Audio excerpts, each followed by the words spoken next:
జై శ్రీమన్నారాయణ.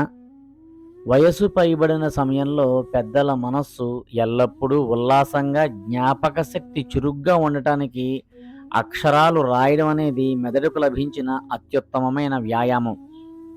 ఒక ఉపాధ్యాయుడిగా నిరంతరము విద్యా సేవలో గడిపిన నాన్నగారు సుమారు 25 సంవత్సరాల క్రితం తన స్వహస్తాలతో ఎంతో భక్తితో కొన్ని ఆధ్యాత్మిక గ్రంథాలను, పుస్తకాలను తయారు చేసుకున్నారు. అయితే కాలక్రమేణా ఆ పాత పేపర్లు పాడైపోతూ నిర్జీవమవుతూ ఉన్నాయి. మొదట ఆ పాత పేజీలను చిరిగిపోకుండా జిగురుతో అంటించి కాపాడే ప్రయత్నం చేసినప్పటికీ అలా చేయడం వల్ల ఆ అమూల్యమైన సంపద ఎక్కువ కాలం నిలవదని అర్థమైంది.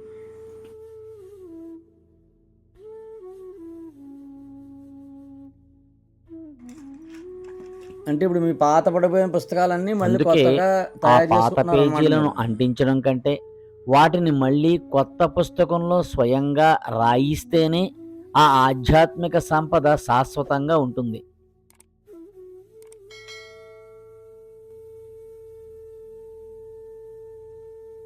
అలాగే వయసు రీత్యా వారి జ్ఞాపక శక్తికి కూడా ఎంతో మేలు జరుగుతుందని నాన్నగారిని ఒప్పించడం జరిగింది.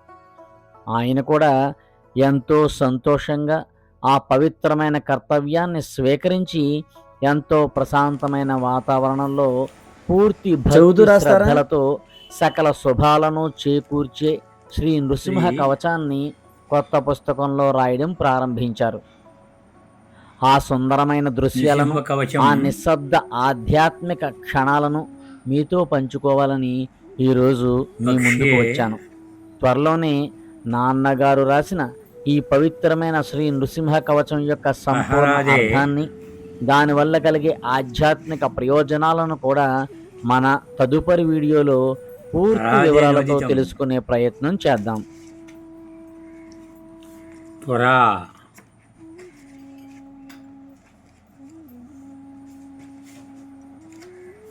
సర్వరక్షాకరం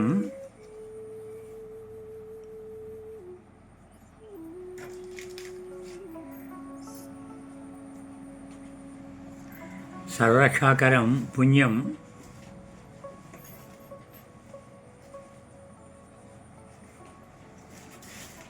కరం పుణ్యం సర్వోపద్రవ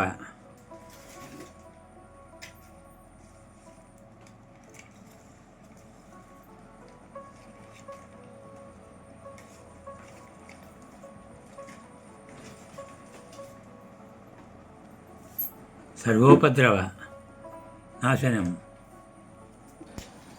ఈ శ్లోకం యొక్క అర్థము, పూర్తి రామానుజం శ్లోకం కోసము, ఈ శ్లోకం యొక్క ఉపయోగము తెలియడం కోసం మన ఛానల్ని ఫాలో అవుతూ ఉండండి. దయచేసి సబ్స్క్రైబ్ చేయండి, లైక్ చేయండి, షేర్ చేయండి.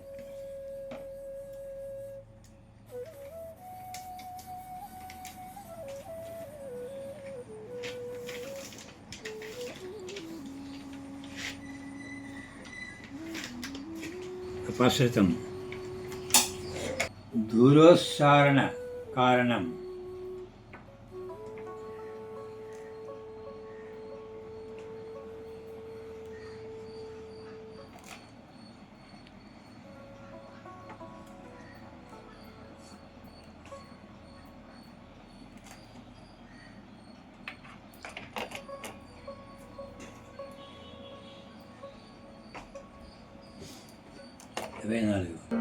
భూర్జే